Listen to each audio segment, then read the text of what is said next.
جی بالکل، اس وقت میں موجود ہوں کرمانی چوک پہ امام بارگاہ کے سامنے، جہاں پہ ایک جو منفرد بات ہے کہ جماعت اہل سنت کا مرکزی جلوس یہاں پہ اپنے مقامی راستوں سے ہوتا ہوا آ رہا ہے، اور ان کے استقبال کے لیے یہاں پہ اہل تشیع حضرات کی مرکزی ماتمی سنگت فیض بندگی کے زیر اہتمام ان کے لیے ناشتے کا انتظام کیا جا رہا ہے۔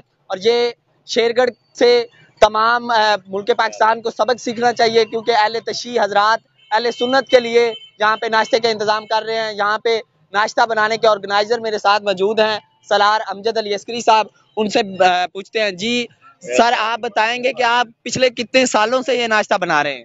اللہم صلی علی محمد وعلی محمد۔ ماشاءاللہ جی، ایک تو پہلی بات ہے کہ حضرت سید داؤد بندگی کرمانی کی نگری میں بہت ہی اچھا سلسلہ ہے، اہل سنت کے حوالے سے، اہل تشیع کے حوالے سے۔